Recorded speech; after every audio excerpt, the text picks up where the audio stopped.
Hello there, I am Sriqui23 and I'm here once again to show you my collection. Today we'll be focusing on my NES collection. Here's my system here. It's the original toaster oven sort of model.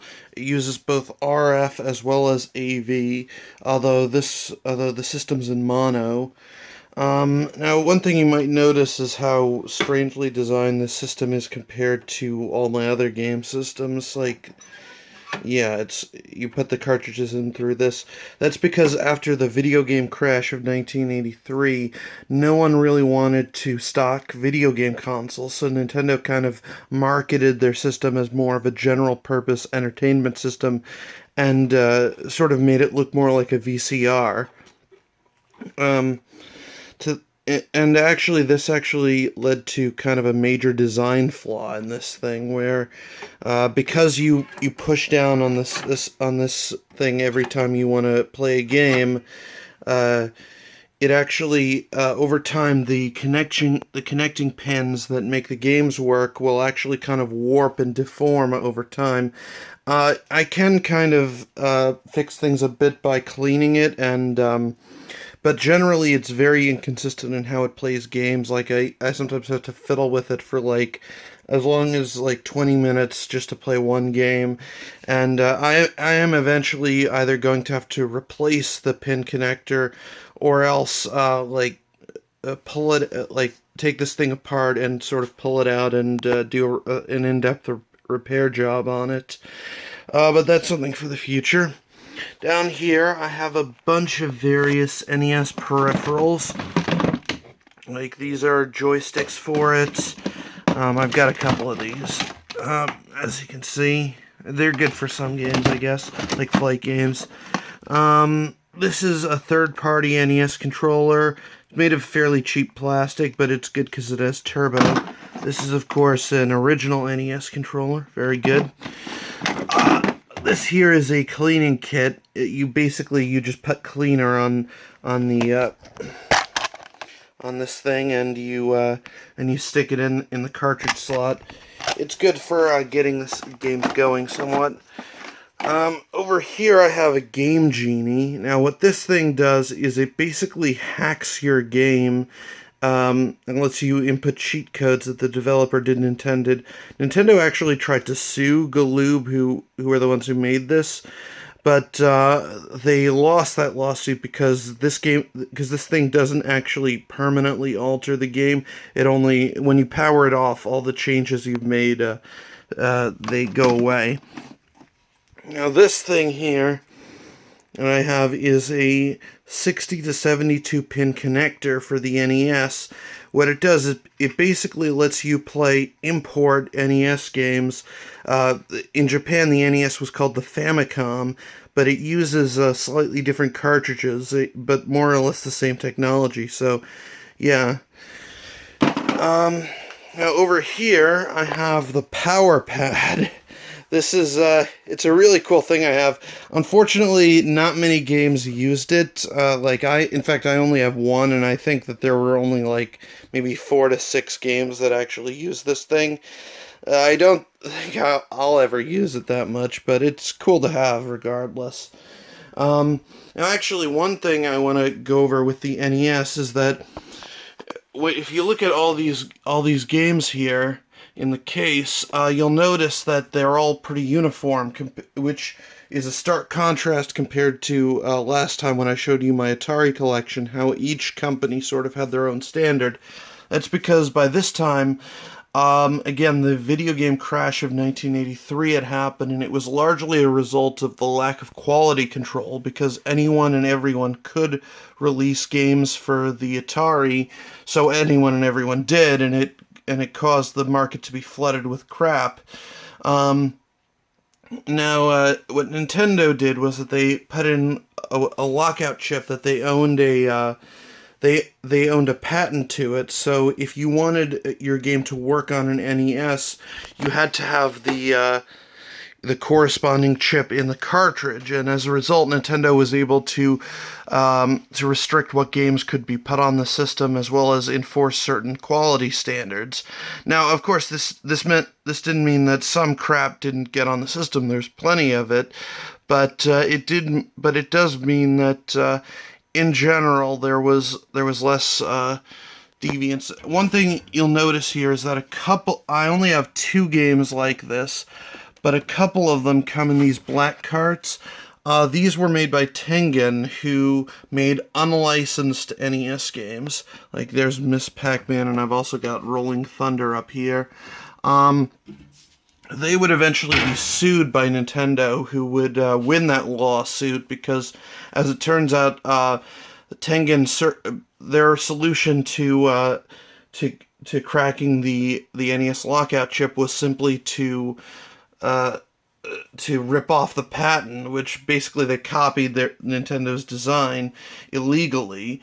Other companies did eventually find other ways around it, and in fact, I believe that the most common method used was to deliver a voltage spike to the system, which would temporarily disable the lockout chip. And in fact, the whole lockout thing, it caused a big controversy because Nintendo, they basically used it to try and sort of lock down the market and establish a monopoly, where basically they told people that, well, if you develop games for other systems, we won't give you as many chips, and you won't be able to sell as many games.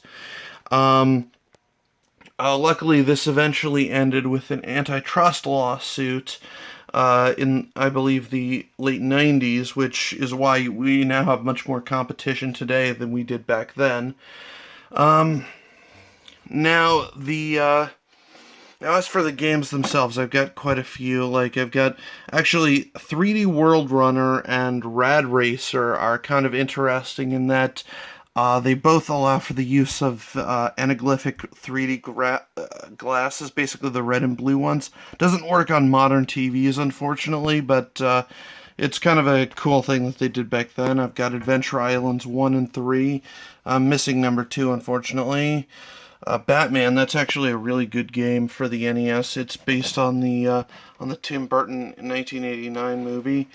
Let's see, I got some more stuff. Oh yeah, I've got the entire Castlevania trilogy for it.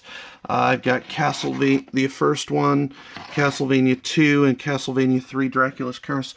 All 3 of those are fantastic games, 1 and 3 especially. 2 was kind of the black sheep of the series. They tried to sort of make it more of an action-adventure game, but it didn't turn out all that well.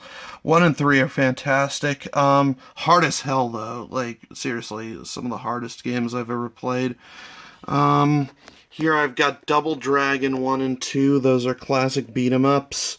I've got Dr. Mario, which is a really good puzzle game for the system. Dragon Warrior, which is...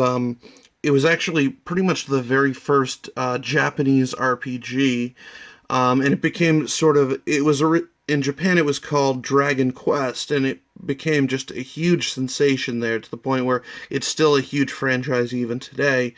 But compared to it, other Western-made RPGs that ran on computers were much more complicated. This one really simplified and streamlined a lot of stuff, as well as made the game more linear, and placed a greater emphasis on story. It also had the in-game artwork was done by Akira Toriyama, who's probably best known for the Dragon Ball manga. Very influential game. Unfortunately, this first one is, it's really boring. It's not very good. They did eventually make remakes where they improved a lot of the stuff. I've got DuckTales there. That one's really good. It's based on the cartoon series, and it's probably one of Capcom's best games on the system. Like, I think it's as good as their Mega Man games, which I unfortunately don't have because they're really expensive. Got Excite Bike, which was a cool early racing game for the system. One cool innovation it brought was the ability to sort of make your own courses. And in Japan, there was actually a tape deck peripheral for the for the Japanese NES, the Famicom, that you could use to save your courses with. Unfortunately, that never made it over here. See, I've got Fire and Ice, which is actually one of the rarest and most valuable games I have. It's worth about $155, so, like, I think I got it from a thrift store for about $3, so definitely one of my better finds. Gradius, which was a fairly influential side-scrolling shoot-'em-up. Journey to Silius, that one's really good. Kung Fu, which was one of the very first side-scrolling beat-em-ups. Legacy of the Wizard and actually Faxanadu here are, even though it doesn't seem like it, they're actually technically part of the same series called the Dragon Slayer series, which is actually still going on. But at the time, it was relatively unknown outside of Japan, so when they released the games here, they didn't bother showing any sort of connection between the two. I, of course, have the gold Legend of Zelda. This one was a huge deal at the time because it was really one of the first console games to feature a large open world as well as the ability to save your game. And these sort of ideas of a game that based around exploration and stuff like that had existed before, but this game really kind of brought a ton of various elements together in a way that was very nuanced and really better than just about anything that had come before.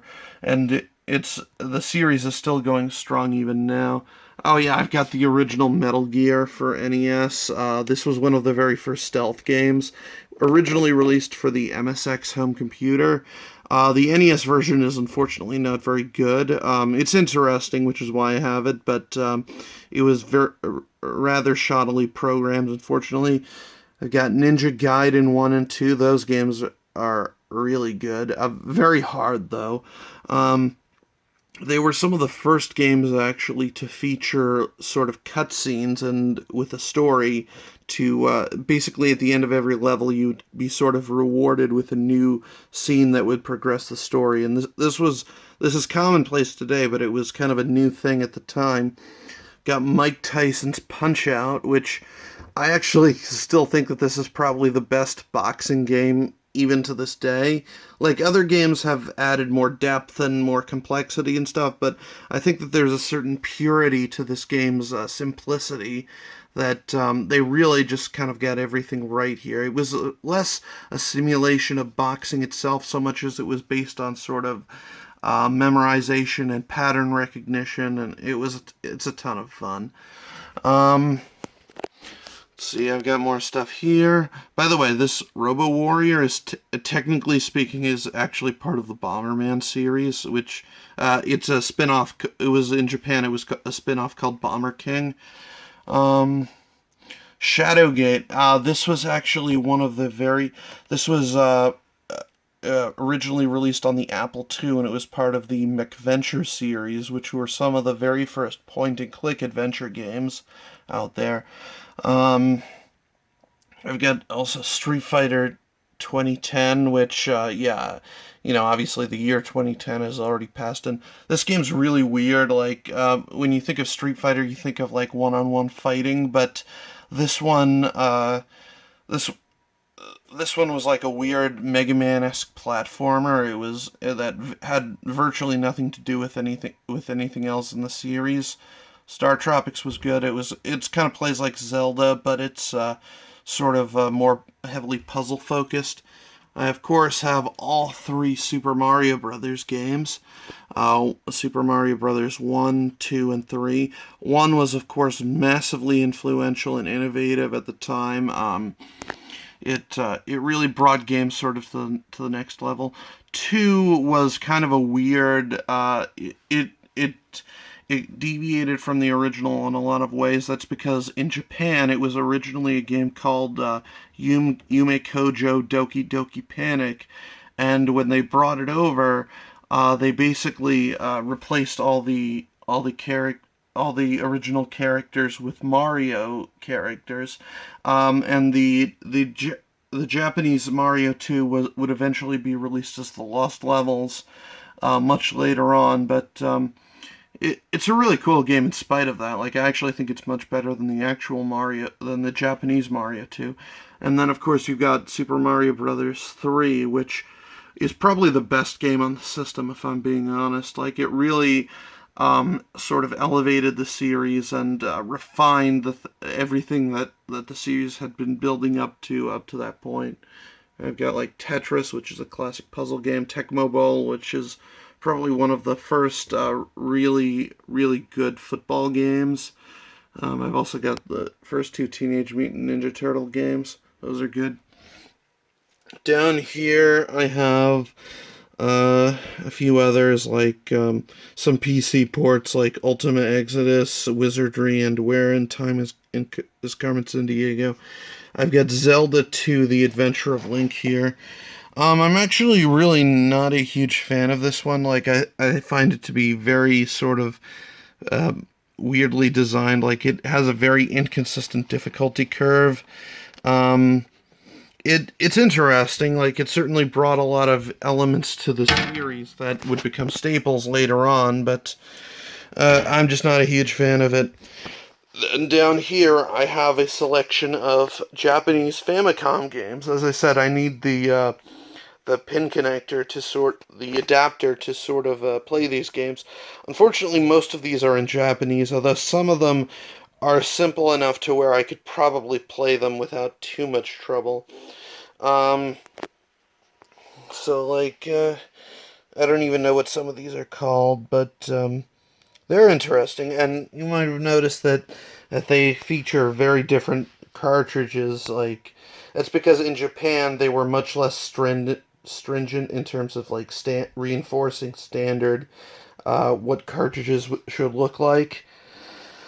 This one is actually fairly influential. It was really probably the very first visual novel that because originally when it came out for NEC's PC system, it was a text adventure, but when they brought it to the NES, they kind of had to change it to make it play well with a controller, and it actually kind of spawned an entire genre just from that. But yeah, I think that these things are cool, and they're fairly inexpensive, very easy to collect for. And yeah, that's my NES collection. I currently own 102 NES and Famicom games. The value of them overall is about $1,158. My most valuable game, as I mentioned, is Fire and Ice, which is worth about $155. Second most valuable is Adventure Island 3 at $62. Third most valuable is Journey to Silius at about $40. Um, Aside from that, the system itself is worth about $50, and all my various peripherals for it are also worth about $50, at least last time I checked. So just add so in total, everything here is worth roughly $1,258. But yeah, that is my NES collection. I hope you enjoyed the video and all the various information that I've just given you. Please like, comment, and subscribe, and I'll see you next time. Take care.